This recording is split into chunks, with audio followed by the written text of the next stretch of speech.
Davos जगभरातील उद्योग आणि अर्थव्यवस्था यांची दिशा निश्चित करणारं व्यासपीठ आणि याच दावोसमध्ये यंदा भारतातून एक राज्य ठळकपणे पुढे आलं आहे, ते म्हणजे महाराष्ट्र।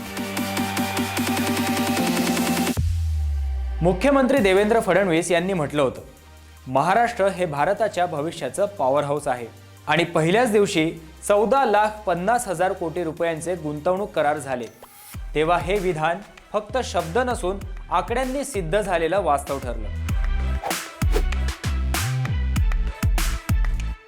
वर्ल्ड इकॉनॉमिक फोरमच्या वार्षिक बैठकीत महाराष्ट्राने पहिल्याच दिवशी 19 सामंजस्य करारांवर स्वाक्षऱ्या केल्या।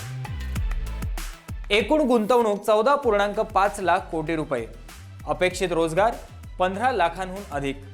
ही केवळ घोषणा नाही, तर लेखी करार, ठोस प्रकल्प आणि योजनाबद्ध अंमलबजावणीची हमी आहे। नमस्कार, मी प्रथमेश। मुख्यमंत्री फडणवीस म्हणतात, भारताच्या उद्योग आणि गुंतवणुकीसाठी महाराष्ट्रच गेटवे ऑफ इंडिया आहे। आणि हे विधान फक्त शब्द नाहीत, तर वास्तविकतेवर आधारित आहे।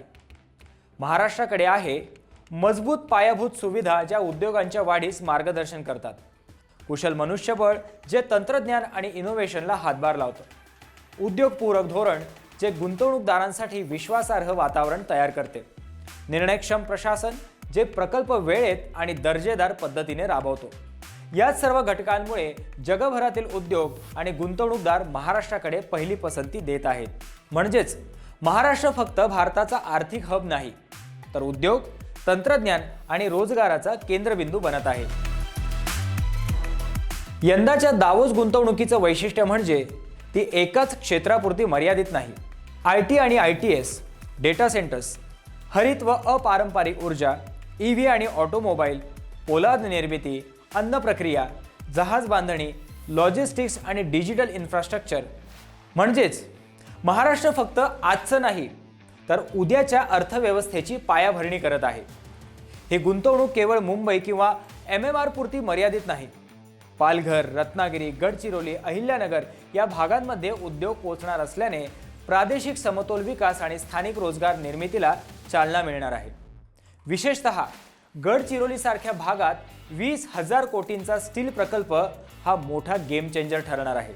MMRDAच्या माध्यमातून अनेक जागतिक कंपन्यांसोबत अब्जावधी डॉलर्सचे करार झाले। Sumitomo realty $8 billion, K Raheja $10 billion, Panchshil ultra capital $25 billion, SBG समूह $20 बिलियन। यातूनच लाखो नोकऱ्या, नवे उद्योग क्षेत्र आणि शहरी विकासाचा नवा टप्पा सुरू होणार आहे। 15 लाख रोजगार म्हणजे फक्त आकडा नाही, तरुणांसाठी संधी, चांगल्या पगाराच्या नोकऱ्या, कौशल्याधारित रोजगार आणि स्थलांतर थांबवणारा विकास। हे रोजगार केवळ कारखान्यांपुरते मर्यादित नाहीत, तर IT, फिनटेक, लॉजिस्टिक्स, डेटा सेंटर्समध्ये आहेत। मुख्यमंत्री देवेंद्र फडणवीस यांनी स्पष्ट सांगितलं आहे, प्रत्येक करारावर वॉर रूमद्वारे लक्ष ठेवण्यात येणार आहे। उद्योजकांना वेळेत सुविधा आणि दर्जेदार अंमलबजावणी याच प्रशासनिक विश्वासामुळे गुंतवणूकदारांचा महाराष्ट्रावरचा विश्वास वाढतो आहे। गेल्या वर्षी स्थापन झालेलं मैत्री म्हणजेच महाराष्ट्र उद्योग, व्यापार व गुंतवणूक सुविधा कक्ष हे आज महाराष्ट्राचं गुंतवणूक इंजिन बनलं आहे।